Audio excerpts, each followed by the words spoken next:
What's up, YouTube? This is Sea-Dog, and I'm back with another review. And this time it's on the Transformers Generations Titans Return Skull Smasher and Grax.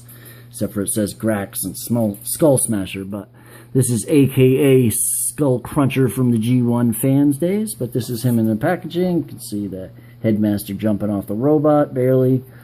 Got the figure laid out with his accessories, his gun, his tail, and his crocodile head. You got the crocodile toy picture here on the left, and deluxe class Titans Return, ages 8 and up, Transformers Generations on the back. If you want to read the bio, feel free to do it now.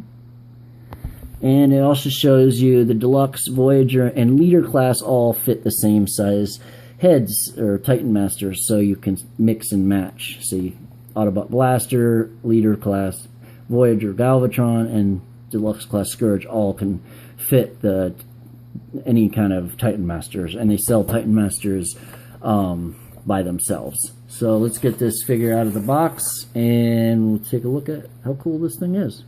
Okay, two things real quick. We got a packaging. It's double-sided. Not packaging.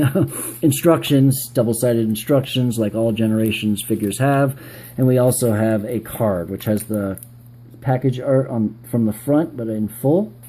Skull Smasher, aka Skull Cruncher, Decepticon, Titans Return. So that's pretty cool. And we have the bio on the back. And it's got kind of two, so it's got the red is for Skull Cruncher and the blue is for Grax. I think his name was Drax in G1, but I could be wrong. Strength is 10 for Skull Cruncher, and then 13 with Grax, and then 3 is his speed, and 8 with Grax. 8 is his how smart he is and his intelligence, and then 9 with Grax. And then 5 is his firepower with 9 with Grax. So that's pretty cool. So this is everything you get with him in the packaging, or out of the packaging. First he comes with a gun, a firearm, a rifle. I like these better than the Combiner Wars rifles, and it fits in his hands no problem. You just attach it to his hands, no problem. Next you get the Titan Master. And he's got a little ball-jointed head with a painted face. So you can see his ball joints is more ball-jointed for the robot, but you can look down a little bit, up a little bit. You can turn his head side to side. He's also got arms that will go up and down and a little bit out. Oops, I didn't realize that was going to happen. Anyways, that just pops on, but he has a little bit of outward movement on his arms. And then his legs will also see it can up, back, but they kind of move in tandem together. They're not separated like on the bottom like they were in the other the Generation 1 days. Then we have his tail, aka gun, so you can turn it into his firearm, same 5mm peg, so that's kind of cool. And also his crocodile head, which is really cool. It actually has a nice detail on the inside. Let's see if we can get you some detail on the inside. There we go. Really cool tongue and everything else in the teeth. They're a little bit rubbery right here, but you know, this is kind of like a little harder up here, so it's got some strength to it. It's not bending right off. The only one is this one that you got to be a little careful with, the one that stays on the outside. So that's cool. You can a little chomping action, and he's got nice colored green here, metallic green with red painted eyes, tampograph Decepticon symbol on the top. I like the pink green kind of mix there. Looks really good. And the reason this comes off is for packaging, and there's a ball joint and a ball joint attachment, and you just are supposed to attach it outside of the packaging like so. Okay, to transform this figure, well, first to put on his heads, you want to just fold them in half. And there's a lot of controversy on which side to put it. If you put it this side with the paint of the face of the miniature guy facing forward, it's smaller on this end, on the face side, and it's smaller on this end, so it's easier to go in there, and it will still hold. And you can get some ball jointed action, so you can get some, you can kind of. But if you put it the other way, So you attach it in this way. Oh wait, hold on. If you attach it in this way, I find it holds better. And you can also do cooler ball jointed moves like that and this. So I think that works a little better. Whoops, bang the camera there. But it just attaches in and out. For posability, we got outward shoulder like that. We got a little bit. There's only a little bit of play on the actual ball joint, so you have to use that hinge. But he's got a swivel. He's got upper bicep swivel. He's got 90-degree bend at the elbow, full 90 actually. Got a little bit of inward for the transformation on that hinge. He's got a waist swivel. He can go all the way forward and all the way out to the side, both 90 degrees. He's got an upper thigh swivel, go all the way around. Got full deep bend on the knee, and his foot has a little bit of transformation hinge on it. That's for robot mode, so that's cool. This is him all weaponed up. So he has a peg on the inside underneath here that you can slide his tail on. It's the same attachment you do for alt mode or for crocodile mode. So you can attach it like that, and you can act like that's a barrel, and then his gun obviously attaches. One more point of articulation for transformation, but it also can be worked in. So he's got the bicep swivel above the elbow, and he's got a swivel right below the elbow. Alright, so to transform this guy, you want to take off his head, and you just want to transform him into Titan class mode and put him aside. So we'll put him over here for now. Alright, so the next thing you want to do is you want to line up. You see that peg right there? It's at an angle.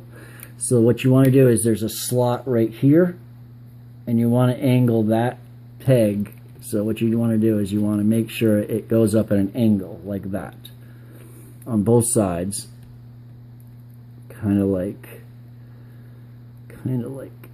hold on, I can't really see what the heck is going on this side. Kind of like that. Oh no, not like that. Like that. So it's a little bit angled in, and then there's these pegs, and you want to try to get them to fit into there like so, just like that. And then you flip the crocodile head around, you angle in the arms, you flip in the fists like this, and you have a crocodile front. Okay, so for the back, you just want to flip it in the legs like so, and you use these peg attachments right here and the slots right there and there, and slide everything together. And one way to do it would be to slide it in, but I find sliding it in this way, yeah, like this is a little bit better. There we go.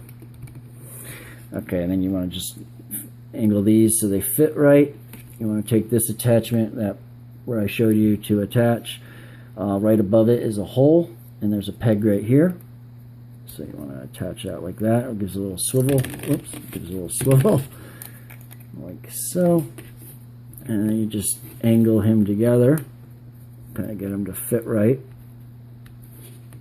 And then we have him in crocodile mode, and he's got really cool. He's like the coolest freaking crocodile I've seen in a while. So there we go. And then on the back, you have this little attachment right here. You can bend that down and use this little attachment to pull it up. It's rubbery. See? And then you just fold this guy into a seating position, and you sit him down in that. I'll show you. That's what it looks like inside. It's a little seat for him. And you seat him just like that.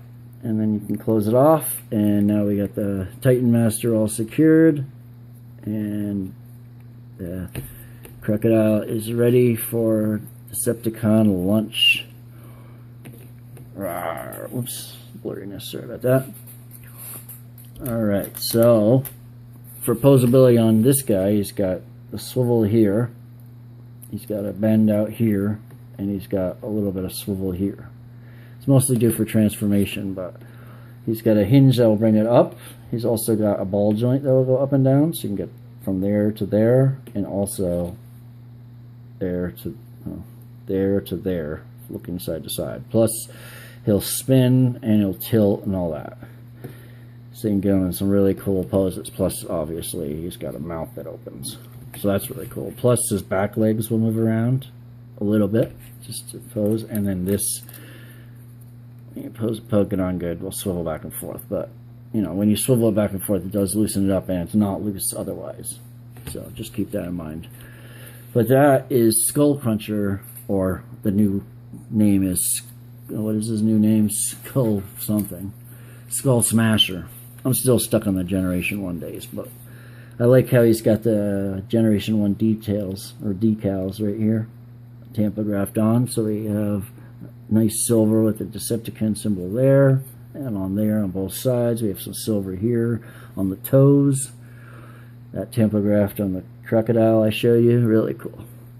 And then to transform him back, you just flip this up, you disconnect these, separate his legs like so, flip down his feet,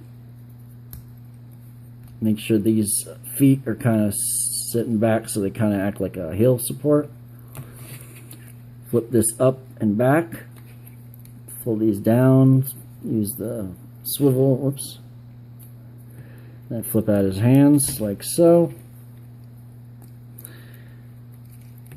Open up the back, grab your Titan Master, flip this guy around like that, flip this guy into head mode, and attach. Then we attach all his weapons, and he's good to go. Alright, let me know what you think of the review, guys. I'll have some more reviews up today as well. If you've got something to say, leave it in the comment sections below. Like, subscribe, and we'll catch you on the flip. Skull Smasher, smash! Okay, one last thing for those people that are curious on his height. He is standing at right around 6 inches tall, about 5 4/5 tall. 5 inches 4/5 tall. And that's a wrap. Peace.